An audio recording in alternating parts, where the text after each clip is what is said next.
امید ہے آپ سب خیریت سے ہوں گے۔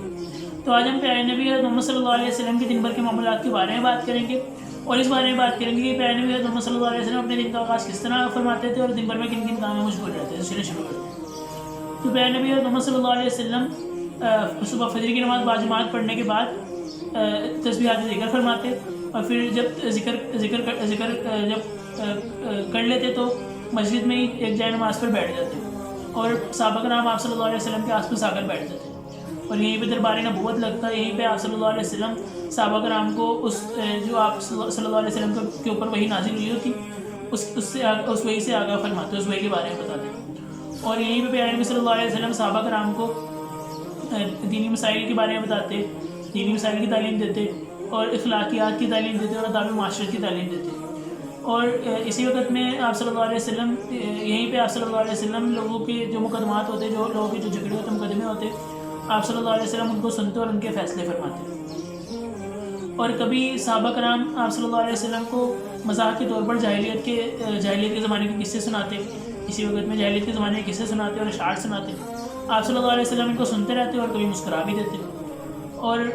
پھر اس کے بعد آپ صلی اللہ علیہ وسلم اشراق کی نماز پڑھتے، ادا فرماتے، اور پھر اس کے بعد جو لوگوں کے وظیفے ہوتے، لوگوں کے بیت المال نے جو وظیفے مقرر کیے ہوتے، وہ لوگوں کو اس وقت میں تقسیم فرماتے۔ اور پھر اس کے بعد جب آفتاب نکل آتا تو آپ صلی اللہ علیہ وسلم صلاۃ الضحیٰ، جس کو چاش کی نماز بھی کہتے ہیں، اس کے کبھی 4 نوافل پڑھتے، کبھی 8 نوافل پڑھتے، اور پھر چاش کی نماز پڑھنے کے بعد آپ صلی اللہ علیہ وسلم اس مجلس کو برخاست فرما دیتے، ختم فرما دیتے، اور جن زوجہ رضی اللہ عنہ، جن بیوی رضی اللہ عنہ کی گھر جانے کی ذمہ داری ہوتی، ان کی گھر تشریف لے جاتے، اور پھر اپنے دن بھر کے کاموں میں مشغول ہو جاتے، اور اپنے زیادہ تر کام خود کرتے، اور دن میں صرف ایک بار کھانا تناول فرماتے، اور دوپہر کو آرام کرتے، اور پھر دوپہر کو آرام فرماتے، اور پھر اس کے بعد جب ظہر کا وقت ہو جاتا تو پھر ظہر کی نماز باجماعت پڑھنے کے بعد بازار میں تشریف لے جاتے، اور پھر بازار میں گشت فرماتے، اور دکانداروں کا معائنہ کرتے، اور ان کے ناپنے تولنے کی نگرانی فرماتے کہ کہیں ناپنے تولنے میں کمی تو نہیں کر رہے، کم تو نہیں ناپ رہے۔ اور اگر آپ صلی اللہ علیہ وسلم کو بازار میں بستی میں کوئی حاجت میں مل جاتا، ضرورت میں مل جاتا، تو اس کی حاجت کو پوری فرماتے۔ اور پھر اس کے بعد نماز عصر باجماعت پڑھنے کے بعد آپ صلی اللہ علیہ وسلم کا یہ معمول تھا کہ آپ صلی اللہ علیہ وسلم اس کے بعد اپنی تمام ازواج مطہرات کی باری تشریف لے جاتے، اور ان کا حال چال پوچھتے، خیر خیریت پوچھتے، اور ان سے کچھ باتیں فرما لیتے۔ اور یہ کام آپ صلی اللہ علیہ وسلم اتنے معمول سے فرماتے کہ سب کو پتہ ہوتا ہے کہ آپ صلی اللہ علیہ وسلم نے اس وقت میں ہمارے پاس آنا ہے، ہر زوجہ کو پتہ ہوتا ہے کہ اس وقت میں آپ صلی اللہ علیہ وسلم نے میرے پاس آنا ہے، اور اسی وجہ سے آپ صلی اللہ علیہ وسلم کو سب لوگوں کو پتہ ہوتا ہے کہ آپ صلی اللہ علیہ وسلم وقت کی بہت پابندی کرتے ہیں۔ اور پھر اسی طرح نماز مغرب کا وقت ہو جاتا، پھر مغرب کی نماز باجماعت پڑھنے کے بعد اوابین کے نوافل پڑھتے، اور پھر اوابین کے نوافل پڑھنے کے بعد آپ صلی اللہ علیہ وسلم ان بیوی رضی اللہ عنہ کے گھر تشریف لے جاتے جن کے گھر اس دن رات گزارنے کی باری ہوتی، اور پھر وہاں پہ جا کر آپ صلی اللہ علیہ وسلم ان کے گھر تشریف لے جاتے، اور اکثر ازواج مطہرات بھی وہاں تشریف لے آتی، اور مدینہ کی اکثر عورتیں بھی وہاں پہ تشریف لے آتی، وہاں پہ آ جاتی۔ اور پھر آپ اس وقت میں آپ صلی اللہ علیہ وسلم عورتوں کو تعلیم دیتے، عورتوں کا مدرسہ لگتا ہے اس وقت، اور آپ صلی اللہ علیہ وسلم بڑے ادب کے ساتھ عورتیں بڑے ادب کے ساتھ، اور بڑے پردے کے ساتھ، بہت زیادہ پردے کے ساتھ آپ صلی اللہ علیہ وسلم سے دین کی باتیں سیکھتی، دینی مسائل سیکھتی، اخلاقیات کی باتیں سیکھتی، اور اور آداب معاشرت کی باتیں سیکھتی۔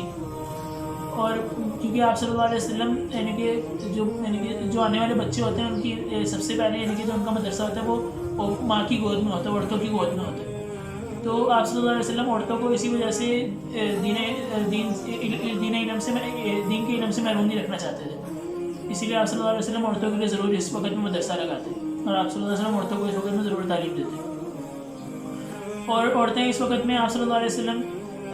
صلی اللہ علیہ وسلم کے سامنے اپنے مقدمے پیش کرتی ہیں، اپنے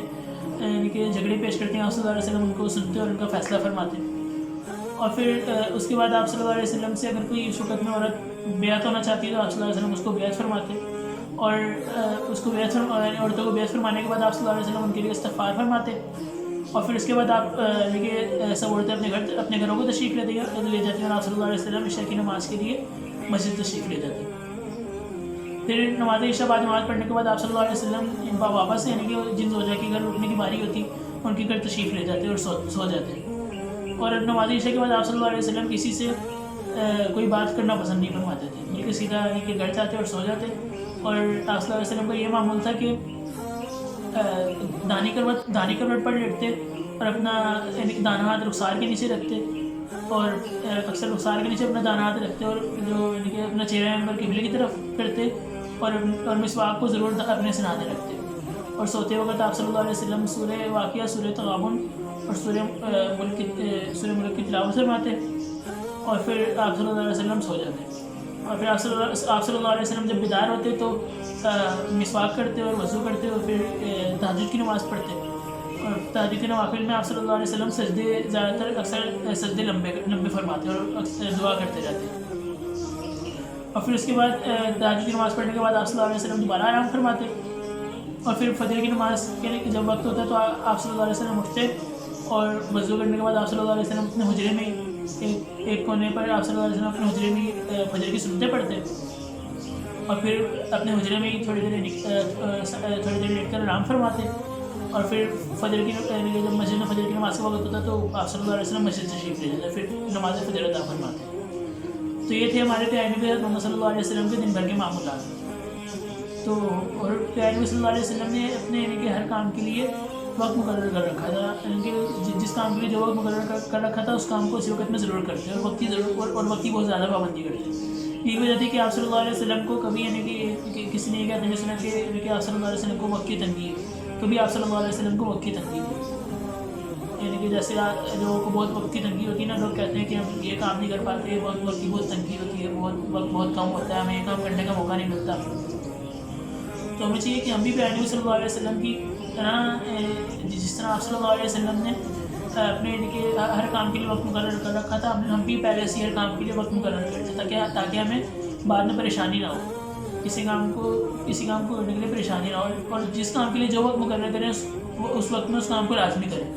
اس وقت سے ہٹ کر نہ کریں بلکہ اس وقت میں اس کام کو لازمی کریں.